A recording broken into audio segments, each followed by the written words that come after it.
Two men journey to the bars and restaurants of Scandinavia to find amazing beers, always with the same question. Hey, what's on tap? It's time to find out. Sound of those jingle bells once again tells us the Christmas time is upon us. Christmas is nigh. Christmas is nigh, and as we always do with every Christmas season, we begin by reviewing a fine selection of Christmas beers from the local Systembolaget. Yes, we do. And today we have 5 beers, and they are all Christmas beers. Christmas beers on the higher ABV side. I got them because the cans are pretty. It's funny how we got like 4 cans and 1 bottle of Christmas beers. I know. Honestly, if it wasn't for the name of the brewery from Norway, we wouldn't have gotten the 1 bottle. Yeah, but we'll get to that. We'll get back to that. Yeah, we'll tease that one, as I say. So, are you excited about the selection? I mean, These aren't traditional Christmas beers from traditional Swedish breweries. No, I usually say that I'm not excited about Christmas beers, but I mean, I got to say that the selection you picked is not traditional Christmas beer. Nope. So I guess I'm a little bit excited. Yeah, it's from actually largely nano breweries or microbreweries in Sweden. Yeah. They're all somewhat well regarded. Yes, indeed. So, well, I mean, at least 2 of them are really well regarded. Yes, I would say. One I really haven't heard of. Well, the first one up will be the one you've never heard of. Yeah. From Billdale, which is a town in Sweden, apparently. I guess which so. takes its name there's from. The latitude and longitude coordinates are on the can. So I know. We'll have to find out where Billdale is. I've never heard of it. But it's a nano brewery in Sweden, and Vinternatt is there. It's brewed at Spike, actually. Okay. That's cool.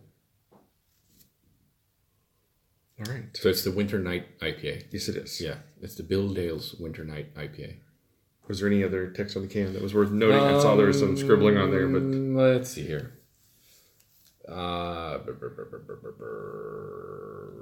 It's inspired by the winter season's fruits and berries. Okay. Which would be what? I got no fucking clue. All right. Like oranges with the little clove sticks in them, which I fucking hate that smell. Well, it doesn't smell like orange or clove in the nose, so that's a good sign. It just smells like hops. It does. It smells like fresh hops. Yeah. Which is exciting.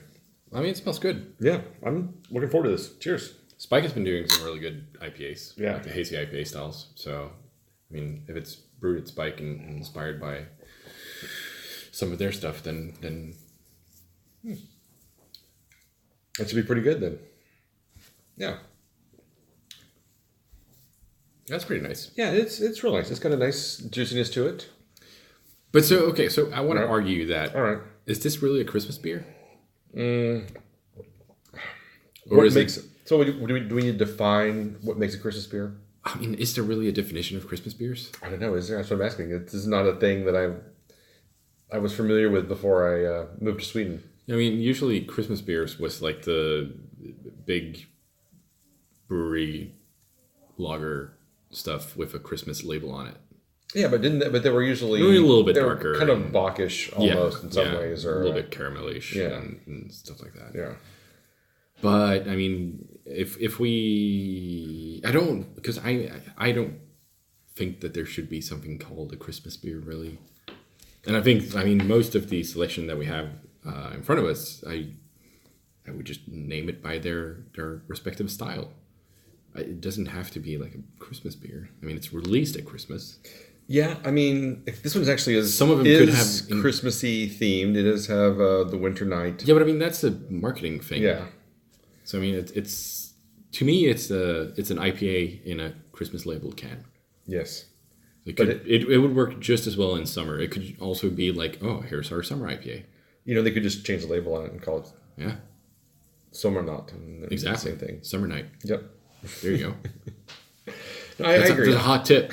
I think that the idea of the Christmas ale isn't quite like the pumpkin flavored beers that come out in the U.S., where everything is a pumpkin spice based beer of some sort.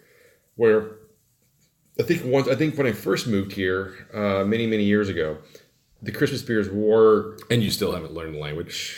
We're not talking about that yet. Well, we are now. All right, no, we're not. So when I first moved here, like the Christmas beers were really a Christmas kind of recipe. Like they were like a heavier lager or a spiced beer of some sort. Yeah. But yeah, these days it just seems to be like this is just the beers we're releasing at Christmas time, and it can be any style, it can be any flavor. And, I guess some of them do like put ingredients in that would be considered Christmassy. Yeah, I mean, sometimes you get pine needles or coriander, cloves, things like that. Cardamom. Yeah, we all love a good cardamom beer. We do. For some reason, I actually do. Oh, really? I mean, just judging from the first Juleol calendar we did, there's a lot of cardamom beers. The second one as well. Yeah. Yeah, we made quite a few comments about the cardamom beers in that. So what do you think about Vinternatt? I mean, I think it's a decent IPA. Yeah. Not bad at all. But it's not very Christmassy. I don't feel Christmassy either. No. Christmas spirit is not induced in this can. Mm. So how are we ranking this? As a Christmas Yuletide beer or just as a style? How do you want to rate it? I mean, it is a Christmas beer episode. It is a Christmas beer episode. You're right. Should we rate them as both? Sure, we can. So we can and we will. We will. That's how we're rolling this year. So what would you give this as a IPA? As an IPA? Yeah. Probably right around a 3.75. Oh wow. Okay. I think it's a decent IPA. I mean, it's got some of the juiciness to it, but it also gives you kind of like a West Coast IPA bitterness kick. Mm-hmm. So I kind of like the finish on it. Yeah, I like that combination. A little dry, kind of. Yeah. Very clean. Yeah. So I like it. I like it. It's a good beer. I like when you agitate it, you get some nice lacing on the glass, and it looks really nice. Yeah, I'm gonna give it 3.25. Mm-hmm. But as a Christmas beer, I got to say I'm not feeling very Christmassy. It's not Christmas at all. It is not Christmas in any way whatsoever. So I'm going to give that a 2 for Christmas.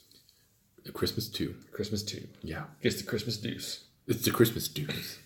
Well, that's 2 for 2 on Christmas deuce. All right. And Christmas deuces. So next up is the Mr. Double IPA, which is a Spike.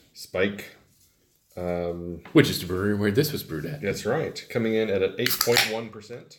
Yes, indeed. 8.1 or 8.7, we don't really know because you can't see on the label. The label, this has to be one of the worst labeling jobs as far as font on readability. Readability, yeah. I mean, you look at the label and you're trying to find the ABV, and it's just this gold on a gray background, and without direct light on it, like taking my the flashlight on my phone and shining it on it, you can't tell there's any writing at all. It blends in amazing. It's kind of crazy. I really like the aftertaste on that Billdale IPA. Yeah, I do too. Ooh. All right, well, this is a double IPA, and this looks like, just from the look, I would think it was a session.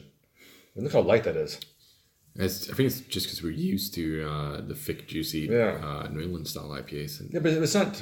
But I mean, it's like hazy, but it's not like, it's more. It's very pale, like pale it's straw. Very pale. Yeah, you almost think it was like a wheat beer or something, because it's very, very light in color. It's kind of crazy.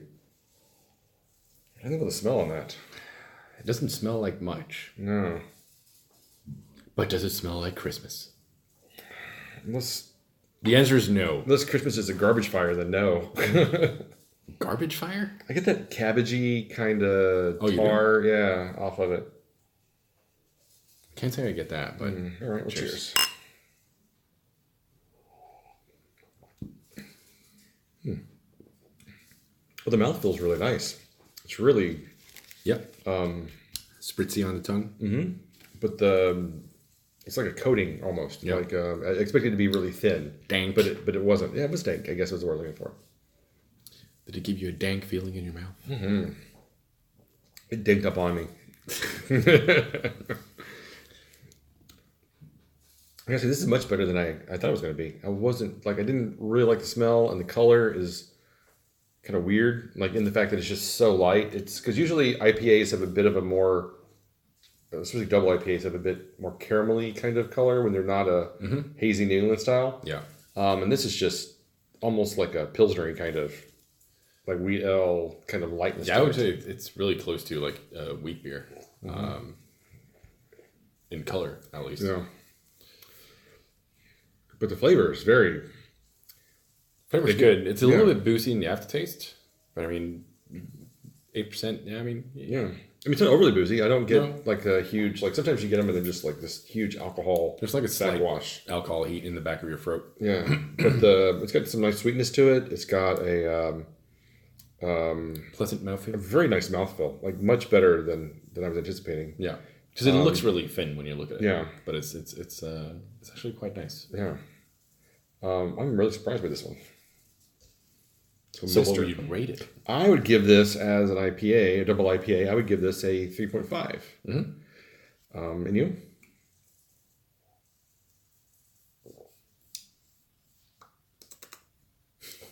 Uh, 3.5. 3.5. And as a Christmas beer, how would you rate this? Well, I mean, it's also not very Christmassy. This could also be released in summer and be called like the Mr. Summer. It could. Mm-hmm. Yeah. So it's a Christmas beer. It's going to have to be a deuce for deuces, I guess. Yep, I'm feeling a double deuce as well. Yeah, double deuce. It is not hitting me with the Christmas spirit. No. All right. For a Christmas episode, I don't feel very Christmassy. I am not feeling very Christmassy yet either. Hold on a second. I'll be right back. I gotta go get a bottle opener. Oh, God, does that mean I have to vent?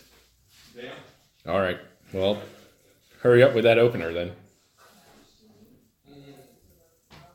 Maybe. Christmas stuff. Yeah, you're doing great, man. I know.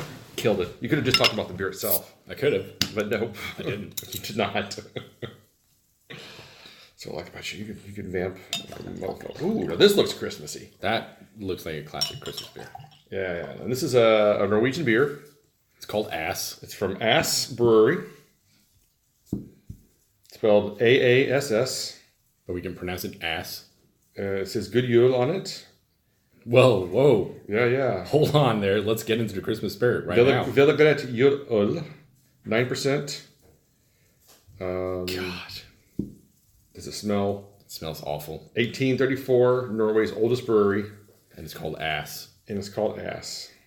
I could not ask for a more exciting beer for Christmas than this. This feels like it's going to be very much of the it smells old, lagery, Christmas style beer. It says well-aged Christmas beer. I'm really curious what that means. Yeah. Like, what is well-aged? It's not equivalent to good in this case. It's very metallic. That would be... It smells like a robot ass. Yep. That's probably the German purity laws working for you there. Because it is brewed in accordance with German purity law of 1516. So you know it's only the best. Actually, as it breathes a little bit, that metalliciness is kind of dissipating. I'm getting more of the herbalness of the Christmas ale itself. You're full of shit. No, really. I know. I can smell more of the spices. You can smell Christmas. I can smell Christmas. I feel like this is Christmas in a glass. This is going to be much more Christmassy than the last two. I gotta say, it feels more like ass in a glass. Ass in a glass. All right. Well, the color on this is dark. It's an amber kind of color. I like the color. I think it looks exactly like what you would want from a Christmas beer. Yeah. All right. Cheers.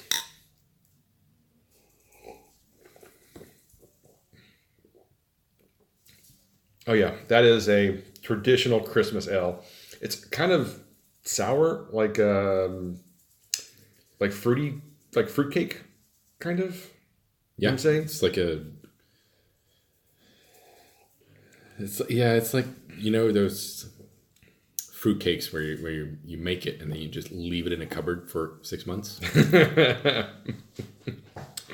But like there's I get a little kind of cherry and roastedness and caramelness for sure. I mean, this is definitely a very traditional style Christmas ale, Christmas beer. Yeah.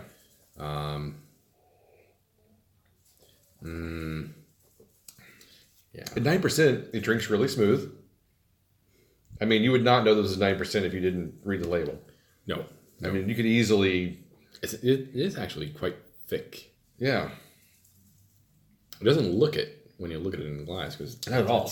It looks very, very thin. And from the smell of it, you think this is just going to be like a lagery kind of watery beer. It's not. It's thick. It's got... If I'm going to talk it up on one point, it is the alcohol is well hidden. It's extremely well hidden. Yeah. I mean, you do not get the 9% in any way whatsoever. No. But I got to say, I am enjoying this much more than I thought I would. I am going to have to agree with you. I thought it was going to be ass. I did too. I would say it's more like a gentle whiff of fart. Yep. And I would say if you're going to go for your traditional Christmas beer, this is certainly one of the better ones I've ever had. Having said that, though, yeah, it's still got some problems for sure. It does. I still can't get like that metallic smell out of it. Yeah, I get that weird metallic. It's kind of like whatever herbs they used in it to flavor it is playing up that metallic edge that is not it's not in its favor. Yeah, and it's like you even get like the metallic flavor from like the aftertaste and it's like metallic burps. Yep. So I'm going to have to give this a 3 on for beer. Matthias? Well, I mean, since it's not defined what type of style it is, except for Christmas beer, I don't even know what to rate it because I don't know what style they're going after. Except Christmas beer style. Yeah, but obviously. I mean that's not a. It's not a. It's not a style. It's not a standard style that's recognized by the brewing authorities. No.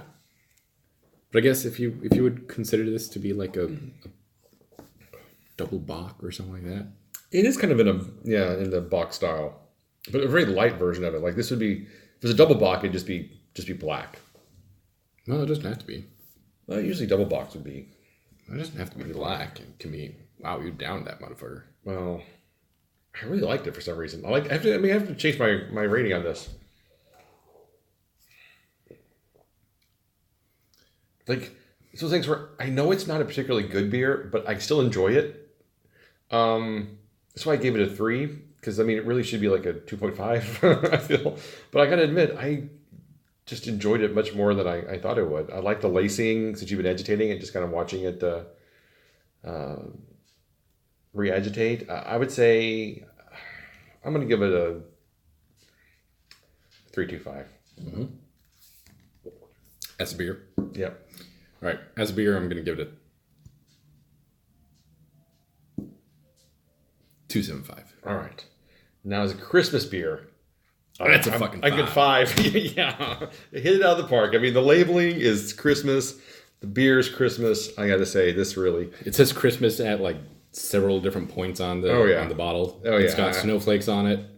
It's got other stuff. I'm feeling like this is Christmas in a bottle. For Christmas in a Sweden. bottle. Okay. It's ass in a bottle. It is ass in a bottle. So next up... This one I'm excited about. We're doing something for Mohawk, who we interviewed a couple of years ago. Mm-hmm. I remember having this on bottle quite a while ago. I think it was like 2012. And I remember I bought quite a few of those bottles, and I kept a couple of them hidden away. Yeah? And it just developed into something amazing. Oh, it smells delicious. This is Mohawk Blizzard, a Gothenburg craft beer. Imperial Stout, 9.7%. It's such a pleasant smell between like roastedness and chocolate. Mm-hmm. It's like a perfect combination of it. Yeah, it's kind of really fizzy, almost like a lower ABV stout. It just smells so good. Yeah.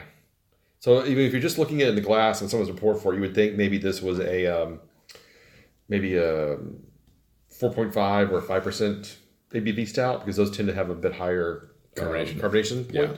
But this is just super carbonated, man. It you just agitate a little bit, it just foams right up, which is really nice. It just smells so good. Oh yeah. All right. Well, cheers. Cheers.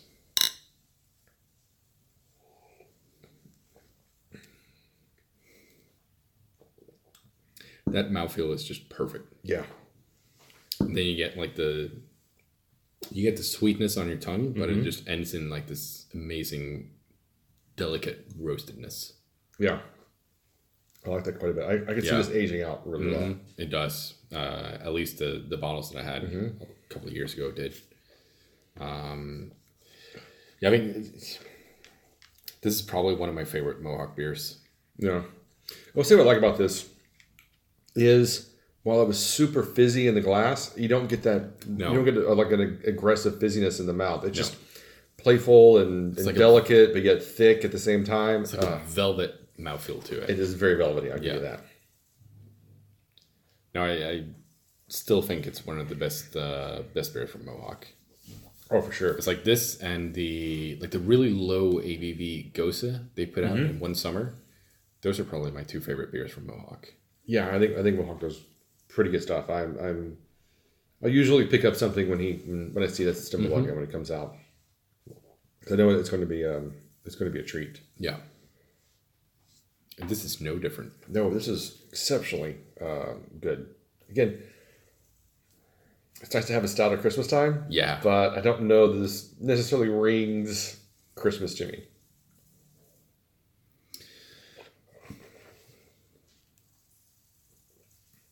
Yeah.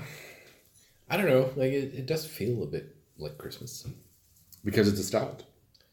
I guess so. Because, I mean, you usually get into, like, the darker, heavy beers at Christmas, right? That's true. But it's also, like, I don't know, kind of get, like, a little bit of a cherry flavor in the aftertaste. I get a bit of a cherry, something a little bit tart in the aftertaste. I was thinking if it had more of if it had some spices to it, I think that would make it feel a little more Christmassy. I think it's a great base beer, just super solid.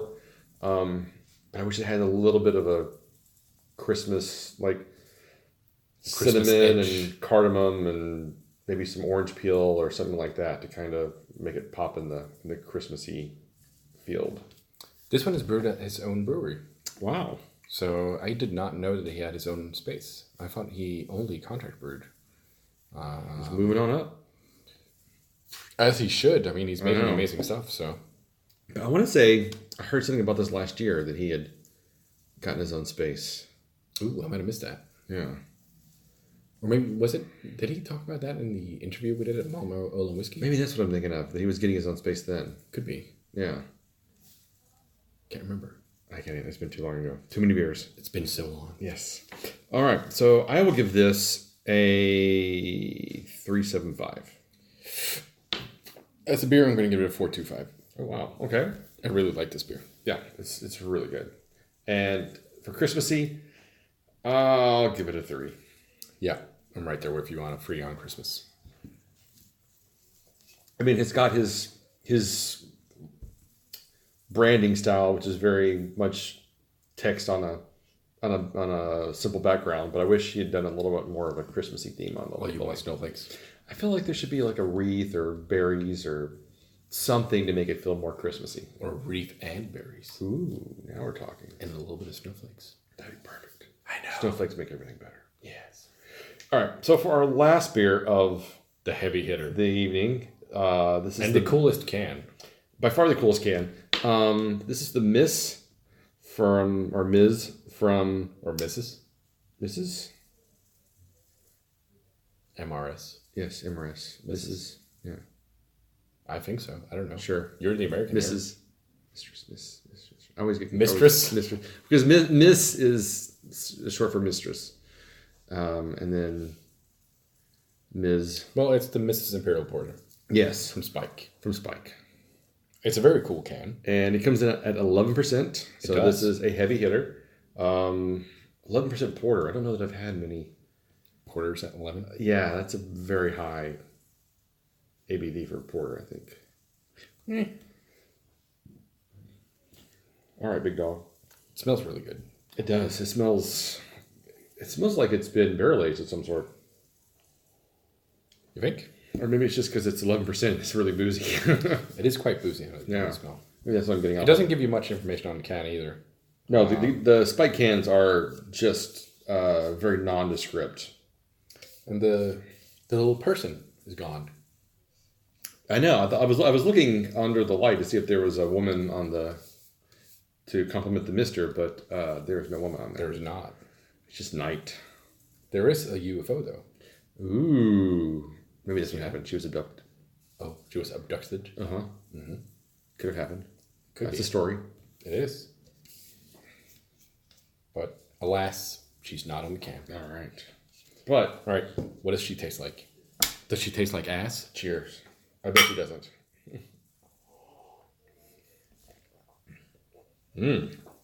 Ooh, that's very chocolatey.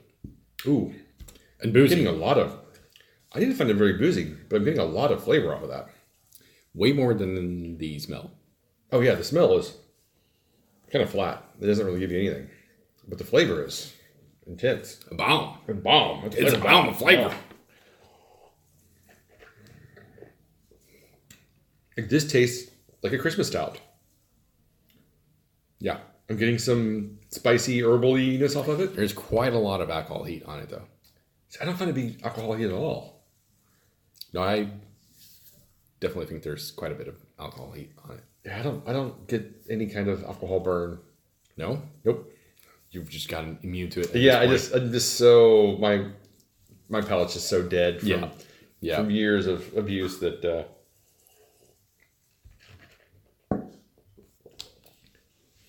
no, I don't get any alcohol heat. Well, I think it hides alcohol extremely well for 11%. Yeah. I'm not saying it's incredibly boozy, but I do get alcohol heat I from feel it. like you're saying it's like a booze cruise in a glass. Oh, it's a booze cruise in an ass glass. Yes. No, I think I like it. I think I do too. I think I like it the best of the lot, actually. No, I'm still there on the Mohawk Blizzard. Yeah? Yeah, definitely. Because I'm going to give this a 4.25. Well, I'm going to give it a free 7.5. Because I think it's got the herbalness. It's got the It is very the rich mouthfeel. I feel like this is a really good Christmas beer. I think it's a decent Christmas beer. Just point me as always.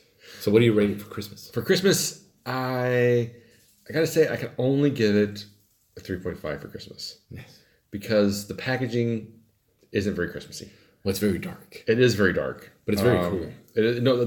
The design is awesome. I love the can design. I love the black can. I And love the whole the can label. is black, Yeah, I think the label is awesome. except for the bottom. Bottom is silver. Yeah, the bottom is silver. But I think it's a great can design. I think it's great packaging.